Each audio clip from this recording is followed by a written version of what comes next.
बिस्मिल्लाहिर्रहमानिर्रहीम। अस्सलाम वालेकुम। आपको पूरी दुनिया, ख़ास तौर पर हमारे ख़ित्ते की जानिब आप जब निगाह दौड़ाते हैं तो आपको बहुत सारी ऐसी चीज़ें नज़र आती हैं जिससे आपको तासुर मिलता है कि कुछ होने वाला है, और कुछ डेफिनेटली बात है होने वाला है जिसके बारे में हकीकत टीवी आपको कब से आगाह करता आ रहा है कि बड़ी जंग पक रही है, कहीं ना कहीं उसने सिर्फ एग्जीक्यूट होना है। इस वक्त सूरत हाल ये है कि इंडिया ने 50,000 फौजियों को दूसरी जगह से निकाल कर चाइना के बॉर्डर पर डिप्लॉय कर दिया है।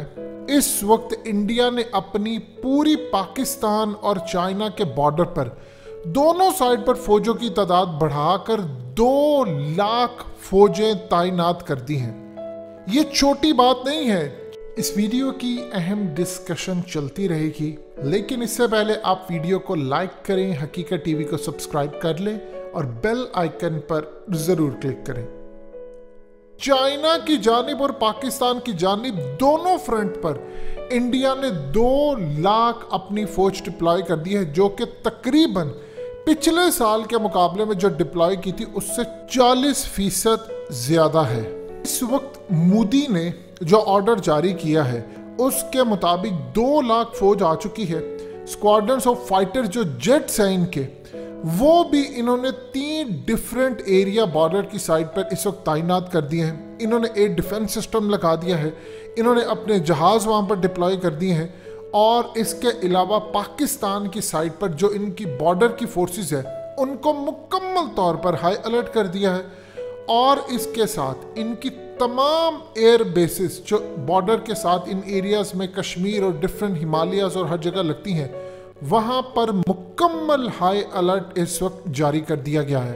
और पॉसिबिलिटी ये है कि इस दफा इंडिया चाइना की साइड पर कोई हमला भी कर दे, जो पिछले तकरीबन 2 साल से वो नहीं कर पाए। उनकी इतनी हिम्मत नहीं थी, चाइना इतनी आगे निकल चुका है। असल में इस वक्त सूरत हाल है कि ये जो रीडिप्लॉयमेंट है, आप जानते हैं चाइना इंडिया का जो फड्डा हुआ था, फिर मुज़ाकरात हुए, मामला तय हुए, बैठे। चाइना तो इस तरह काम करता है, 10 इलाके फतह करेगा, 7 पकड़ लेगा, 3 छोड़कर पीछे आ जाएगा और कहेगा आज से ये मेरे, ये स्टेटस को है। ये मीडिया इनका झूठ बोलता रहा, ये करता रहा, वो करता रहा। अब सूरत हाल इस वक्त ये है कि चाइना ने इंडिया के मुकाबले में अपनी टेक्नोलॉजी, उनके डायरेक्ट एनर्जी वेपन्स, उनकी माइक्रोवेव भेजने वाले जो डिफेंस सिस्टम है, वो उनकी फोर्सेस इंडिया के मुकाबले में 2 गुना ज़्यादा, तकरीबन चाइना ने इस वक्त 3 से 4 लाख के करीब पूरी तरह बॉर्डर्स पर डिफरेंट एरियाज में डिप्लॉय की है। याद रखिएगा चाइना की एक बात, चाइना की इंटेलिजेंस इदारों के मुतालिक जो रिपोर्ट्स होती हैं वो बहुत कम दुनिया तक पहुंचती है। एक्यूरेट उनकी इंफॉर्मेशन नहीं होती। ना वो दुनिया को कुछ बात करते हैं, ना वो दुनिया को कुछ बताते हैं, ना अपनी डिप्लॉयमेंट की कोई बातें करते हैं। वो चुप करके सिर्फ अपना काम करते हैं। आप उनसे ज़रा पूछिए कि आपने इंडिया के इलाके हड़प लिए हैं, तो वो कहेंगे कौन से इलाके? इंडिया हमारे इलाकों पर बैठा हुआ है। ये जो इलाके हैं ये तो हमने अपने वापस लिए हैं, इंडिया हमारे इलाकों पर बैठा है। मिसाल के तौर पर वो कहते हैं जी जो लद्दाख के इलाके हैं, इंडिया जितनी जल्दी हो सकता है हमारे इलाके छोड़ दे। यानी वो कह रहे हैं कि अभी जिन इलाकों पर इंडिया के हालिया हमने कब्जा किया है वो तो असल में हमारे इलाके थे इंडिया के पास। हम तो वार्निंग देते हैं इंडिया को कि जो इलाके हमारे हैं तुमने कब्जा किए हैं, इसको छोड़ दो। ना कभी भी नहीं बताएगा कि उसने कितनी फौज डिप्लॉय की, क्या की, अनटिल के आपको थोड़ी सी मालूमात मिल जाए तो चाइना के बारे में इंटेलिजेंस इदारे एक नई राय कायम कर लेते हैं। इंडियन इंटेलिजेंस इदारों के पास इस वक्त जो रिपोर्ट आई है कि चाइना ने अपनी additional forces, ground forces, rocket forces, PLA की तमाम, तिब्बत से लेकर सीजियान मिलिट्री कमांड तक, यानी हर जगह पर उन्होंने डिप्लॉय कर दी हैं।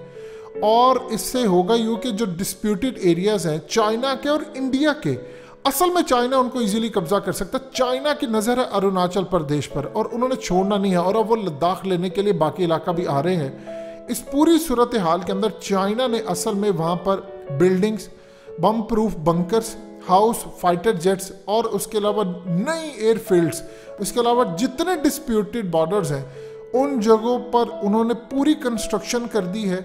उन्होंने अपने आर्टिलरी टैंक्स, रॉकेट रेजिमेंट्स और इसके अलावा ट्विन इंजन फाइटर्स इस वक्त डिप्लॉय करके रखे हैं। अब आप ये देखिए कि इस वक्त अरुणाचल प्रदेश की जंग शुरू होने वाली है, जो इंडिया के हाथ से बिल्कुल निकलने को तैयार है।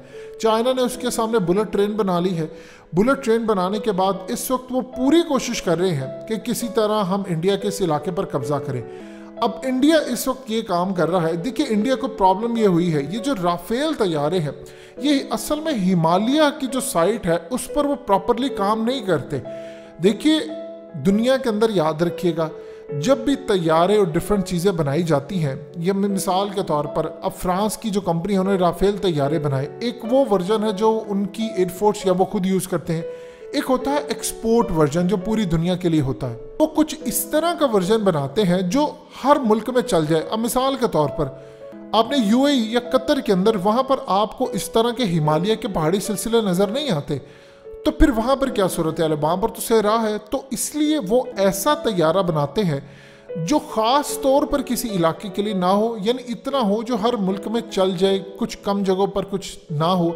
अब इंडिया ने जो राफेल तैयारे लिए हैं वो असल में उनकी कारकर्दगी ना होने के बराबर है हिमालयास के अंदर। चाइना ने काम ये किया है कि कुछ ऐसे उसने जेट्स और तैयारे बनाए हैं जो स्पेशली डिज़ाइन किए गए हैं हिमालय की जंग के लिए, पहाड़ों की जंग के लिए। हेलीकॉप्टर्स है, पाकिस्तान के पास भी उन्होंने ऐसी चीज़ें प्रोवाइड की हैं। इंडिया के लिए प्रॉब्लम यह है कि राफेल तैयारे जो हिमालय में काम नहीं करते, क्योंकि फ्रांस ने उनको हिमालय की मद्देनज़र रखते हुए नहीं बनाया, उनको पूरी दुनिया के एनवायरनमेंट को मद्देनज़र रखते हुए बनाया है। जाहिर सी बात, अगर वो इसको मद्देनज़र रखते हुए बनाते तो उसमें कुछ और स्पेसिफिकेशन डालनी पड़ती। तो इसका ये मतलब था कि वो ख़ास तौर पर इंडिया या इन इलाकों के लिए महदूद हो जाती, नेपाल, इंडिया, पाकिस्तान और इन इलाकों के लिए।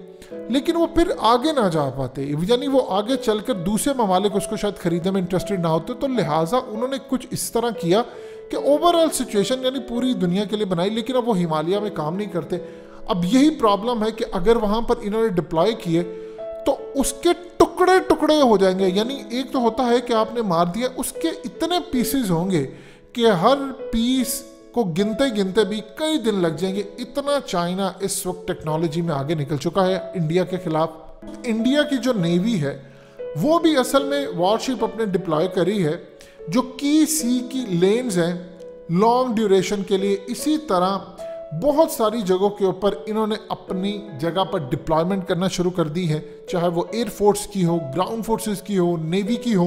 याद रखिएगा, जहां से चाइना की तरफ फ्लो जाता है ट्रेड का और ये चीज़ों का, वहां पर भी डिप्लॉयमेंट है।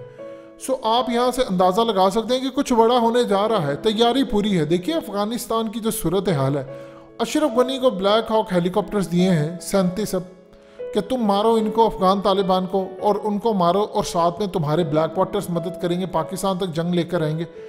आपको क्या लगता है कि 2 लाख इंडिया ने बॉर्डर पर फौज रखी है और तकरीबन आप समझ रहे 8-9 लाख के करीब उन्होंने पूरी फौज कश्मीर में रखी है और बाकी पूरे मुल्क में फैली है। सो यहाँ से आप इंटेंसिटी का अंदाज़ा लगा सकते हैं। और बॉर्डर पर जो फोर्स होती है, याद रखिएगा, वो हाईली ट्रेंड होती है। वो अलग बात है इंडिया के पास नहीं है, क्योंकि इनको पता ही नहीं है। इनके पास सिर्फ गोरखास हैं जो नेपाली हैं, वो लड़ेंगे नहीं अब चाइना के खिलाफ, या इनके पास राजपूत हैं, उनमें भी डिवीज़न पैदा है। सिख तो इनके खिलाफ वैसे बगावत करेंगे।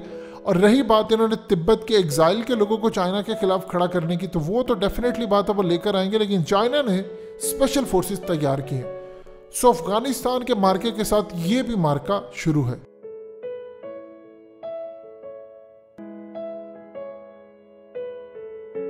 हकीकत टीवी को सब्सक्राइब करना मत भूलें, वीडियो को लाइक करें, शेयर करें और कमेंट सेक्शन में अपनी राय का इजहार ज़रूर करें।